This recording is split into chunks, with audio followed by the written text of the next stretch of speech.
Hey there, you, me, and DC fans, and welcome if you are new. I am the stepson of Krypton.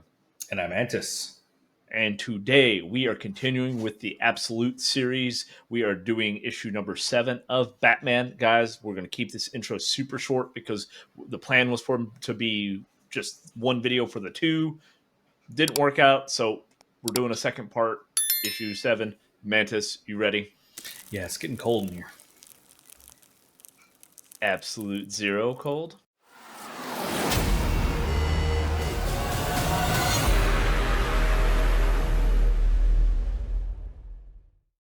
All right, guys. So, as Mantis alluded to, this is Absolute Batman number 7, Absolute Zero. So, this time, we're going to change it up a little bit from how super dark all of the other issues have been. And I mean dark in just their coloring, too.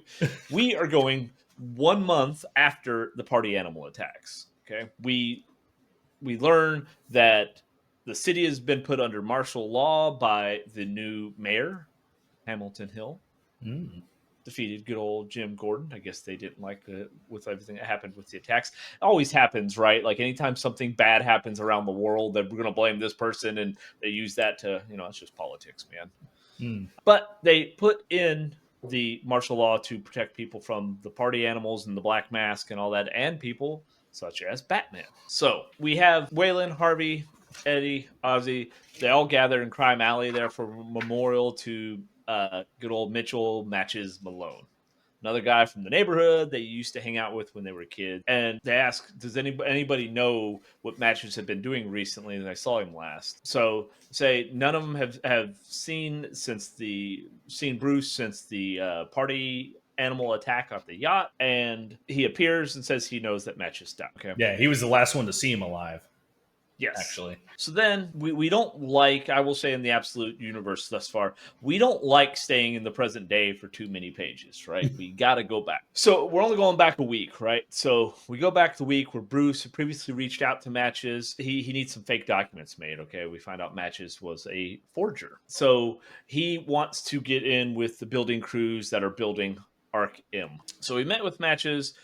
Given the documentation, revealed that he had snuck onto the work crews himself, and he had spent the last week on site. Okay, Matches told him that Bruce at Arc M had already had prisoners, despite still being under construction, and he had pictures and videos stored on his phone. Suddenly, he dropped dead right in front of Bruce, bleeding from every orifice from his pores. He'd been killed by what looks to be some kind of biological agent. Now, funny thing here, real quick, is we were just talking about this right before we jumped on video here. This is something Mantis doesn't like. No, the visual of Matches dying here is pretty disturbing for me, at least. I don't like it. It's called tryptophobia, and it's like this fear of holes or sequential holes, and like what he looks like when he's dying is just very disturbing to me. So yeah, it's not good. And although if I'm Bruce here, I got to be thinking, thank God he was the moron who decided to go in first and not me. Right? It looks like he took a couple of rounds of buckshot or birdshot to the face. Like he's just been peppered, I said buckshot, birdshot to the face. Like it just peppered him a little bit. It'll just pepper him up nicely. I said, what the fuck? Pepper? I'd also be wondering, okay, clearly some biological agent, and I got blood, in this vicinity. I was standing pretty close to him. I don't know. That would worry me a little bit. He's laying there in a puddle. So we go back. Obviously, they're shocked to hear this, and he tells them that he just wanted them to know the truth and promises he'll get justice for Matches. Because if you remember from what would have been then a month previously, they're already kind of pissed off at him for not telling him about being Batman. Mantis, I would hope that if you are ever Batman, you would tell me that you've become Batman. I wouldn't tell you, but there would be signs.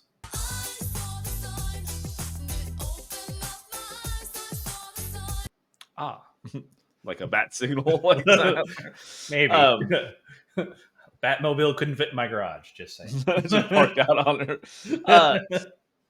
So he's trying to leave. Waylon stops him. Good old Croc stops him, and he says that they need to talk about Batman. Quite frankly, Yeah, I mean, like you said, like there's going to be, I don't know, there's going to be some nonsense that happens to them. They're getting more involved in the Batman part of Bruce, right? Before, because they were just friends, they knew Bruce, but they didn't know he was Batman. Now they do. And again, this is the superhero trope. If you know who the superhero is and you start becoming close to them, they become a liability and an opening for your villains to attack you. So I would suspect that they're going to get pulled into all kinds of fun things as this series goes. And like we had alluded to earlier, I'm curious to see if any of his buddies become villains. So, Mm-hmm. do you want to carry us forward, Mantis, or do you want me to keep going? Yeah, I'll just jump in here a little bit. So yeah, basically, Batman he's kind of flying through the night and he's doing his Batman thing. And also, it does show pictures and videos of what Matches had on his phone.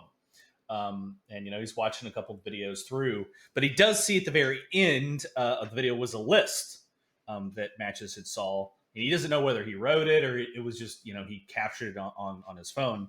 But some of the names therein was Langstrom, Isley, Strange, and Freeze, names of research doctors around the world. And the only one with any connection to to Gotham is Dr. Victor Freeze. Who about is Fries? They spell it like it almost looks like it's in the comic, and they spell it like fries, but it's Freeze, obviously. It is, but that's the correct spelling. Again, that's how it is spelled. So and he's flying around, and I'm sure at this point he's trying to find V Corp, right? He's trying to see where it's at. And at this point, again, because there's martial law, they're not only trying to control everyone, including the villains, the mask guys and all the thugs and gangs and stuff, but also Batman is on that list as well. Because remember, Jim is not mayor anymore, so they're all. I mean, Batman's fair game at this point. What I like about this next page is as he's kind of flying through, it has reminiscence of the old animated series of the Zeppelins flying in the sky with searchlights and stuff. So you kind of see that they've got some blimp guys that are GCPD, but they're also using drones to shoot at Batman, and they see him, they're trying to find him, and so he's like dodging all these drones, and he gets a call from Mr. Pennyworth, who was doing some research for him, and he's like, what'd you find out? And the information is he's noticing all of the commotion going on while he's trying to talk to him on his little Bluetooth headset. And the case that he asked him to look for, it's not a biological weapon or even a virus, it's a bacterium. So up at this point, we can assume that Matches Malone died of bacterium, something he got into or saw, or something someone did to him while he was, at Arkham. Arkham, yes. So he dodges all that, and he's like, where did it come from? He's knocking out some cops who saw him on the ground. As he's crawling up one of the side of the buildings, you get a picture of V Corp, and he's like, I'm hanging up now. So at that point, he knows what he needs to do, and that is to infiltrate V Corp. And it switches back, and he's talking back to the alley where all of his buddies are standing there, and he's there's nothing left to say about it. I should have kept you apart from this, which again is what I alluded to earlier, was like, he doesn't want to bring his friends into this life of his secret, knowing that he's Batman. So yeah, go ahead. I said, I'm Batman. Oh, gotcha. So yeah, they're basically saying, you've been my friend through all this regardless. And, it looks like you did keep us all a part of it, when it comes to Batman. So again, these flashbacks of them just being kids and everything, he doesn't want to bring them into this world. So it's time he's like, you guys need to stay out of this, stay out of my way. I'm going to take care of it. Flashes forward, and now he's going into V Corp, and he's disguised as a city inspector, right? Walks in there, he's got a little case or whatever, and as he walks in, there's these huge ice blocks with Mastodon, Pterodactyl, Triceratops, saber-tooth tiger, Tyrannosaurus, Not You know, lost on me that she's sitting at a desk that's a big V. I know. True. Yeah.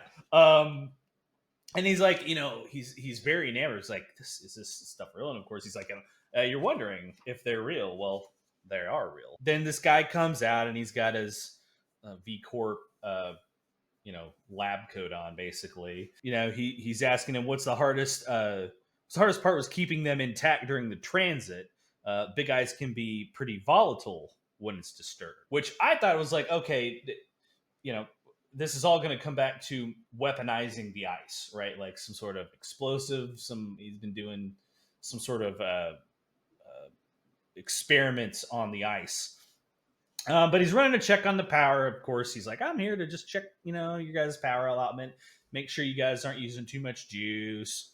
Great disguise by Bruce, although he doesn't necessarily look like a city inspector because he does have his fucking weapon on his left arm still. And also, he is in still constant contact with Alfred in his little headset there. So, to be fair, that's just like a cast, right? It just has a lot of cool shit in it, right? So you could say, "Oh, it's a city engineer, and I was on a project, and I got hurt." OSHA's now taken over, and you can make up some excuse.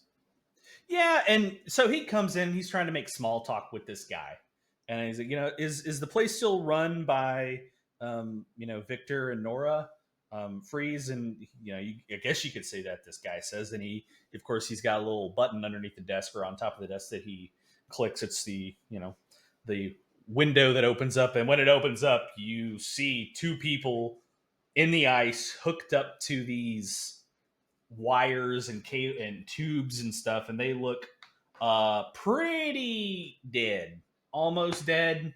They look like, I don't know, zombies almost, encased in ice. And he turns around. I say this lab tech guy turns around and says, I'm their son, Victor Jr.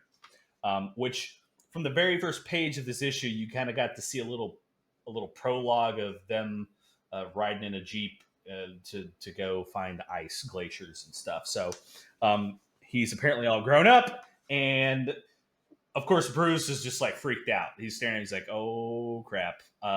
This is not what I expected to be the issue here."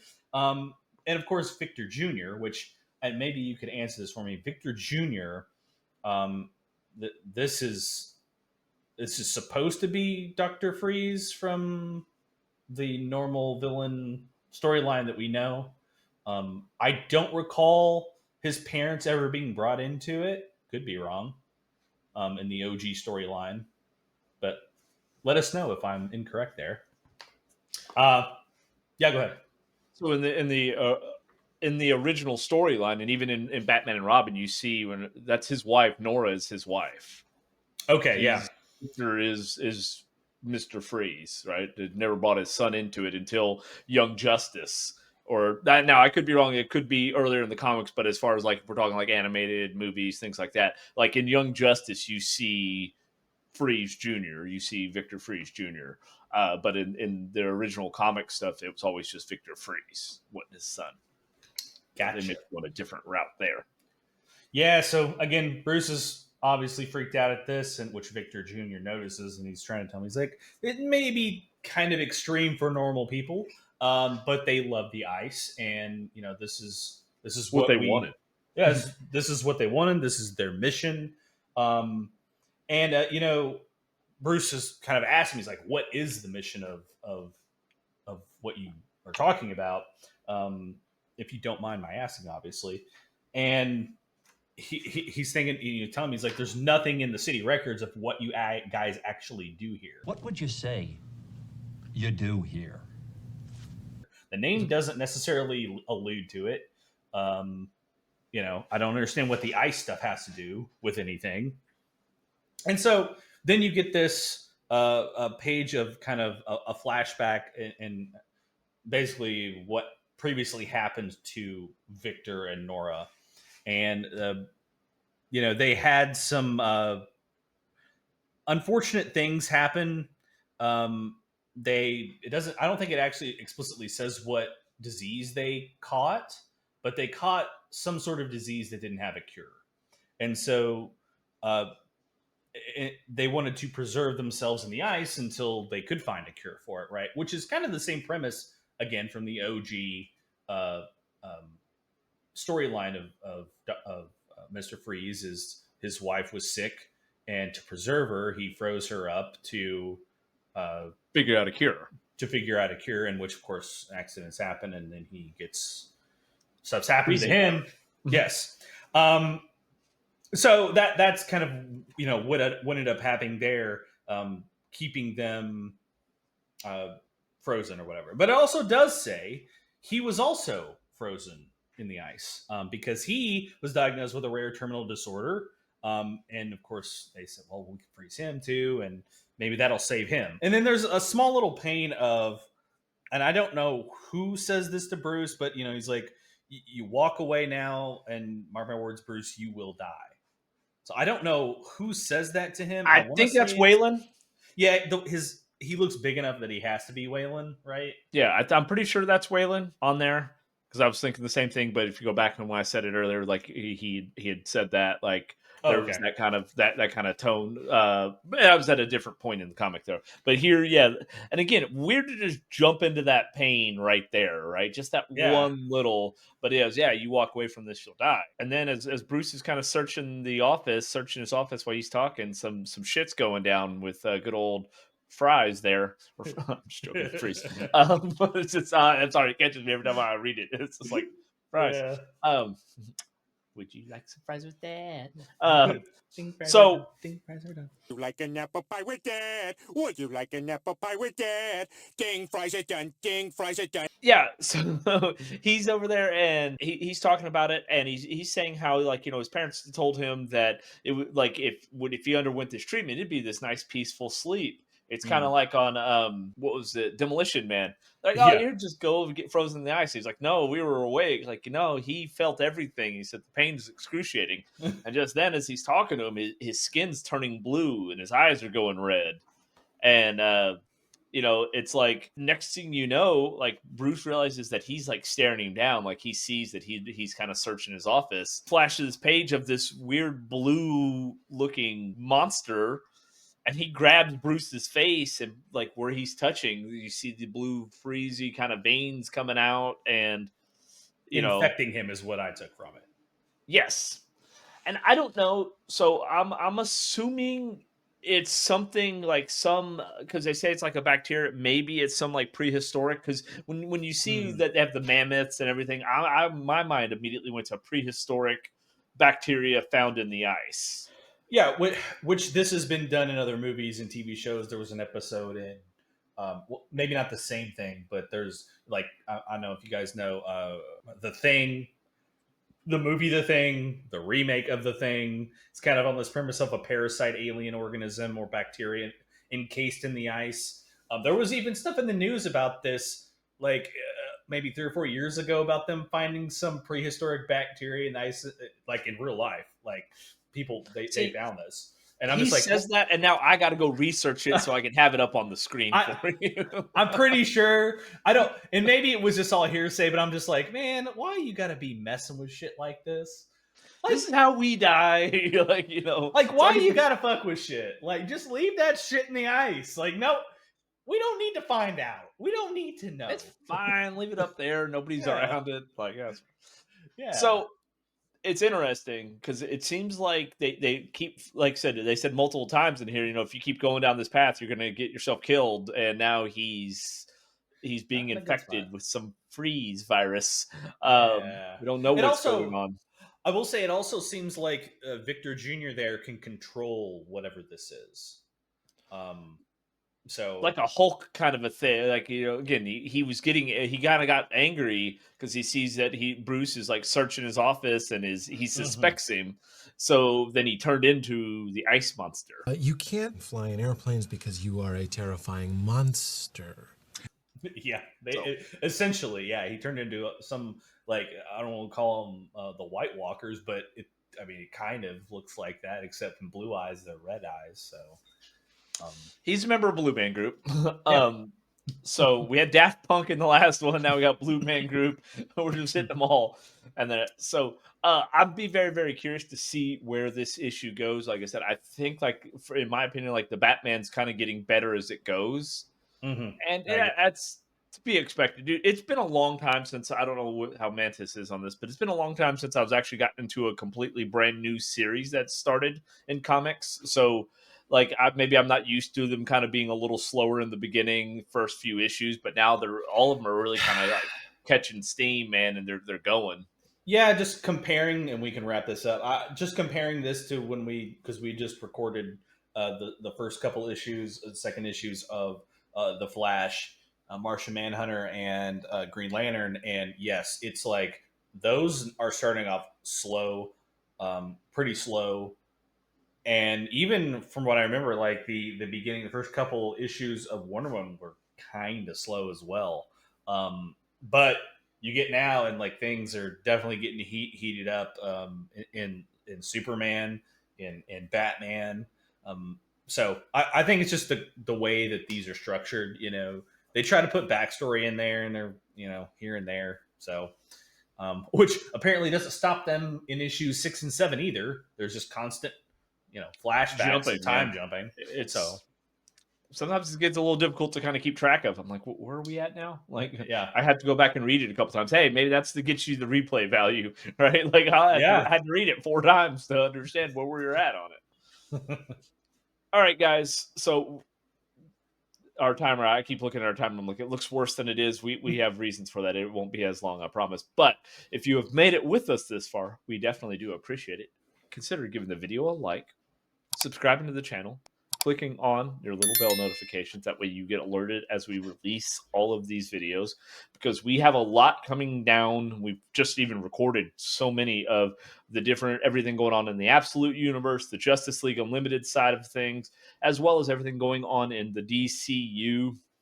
And for you Marvel fans, yes, we are still doing MCU stuff. However, we're really kind of like, I wasn't super like thrilled with Thunderbolt, so we're really kind of waiting on Fantastic Four. And then we'll probably kick more back into the Marvel stuff as soon as some more information releases. So if you have your bell notifications clicked, you will get alerted when we release these videos. And then let us know down in the comments, how are you feeling in the comics? Are you with us on the Absolute Universe? Are you buying them? Are you on the fence about it? Is there issues you would like to see us do singular videos on those particular issues? Maybe that's a character that you're a bigger fan of. Let us know. We want engagement. We want to hear your thoughts. Yeah, and again, we've said this before. A lot of pretty much in my opinion, anything in the All-In universe's game, it all seems very good. So, well, and it's still so new, right? Like there's so many of the in All-In universe, the New Gods, Aquaman's, Justice League. We have the Two-Face series, the Question. All of those are several of them are only 4 and 5 issues in on things. Like you still have time to get those, so you can be there. You don't have to go get the 200-page graphic novel of all of this stuff. Because I love having the like we were talking about. I love having the individual issues of all the different comics and things like that. That way I can just go right to that issue I need. So, all right, Mantis, do you have anything else before we go ahead and wrap on up? I'm Batman. You're not Batman. Stop it. Okay. All right, guys. Before this goes off the rails, that is going to do it for us on this episode of You, Me, and DC. Until next time, guys, we'll see you then. Later.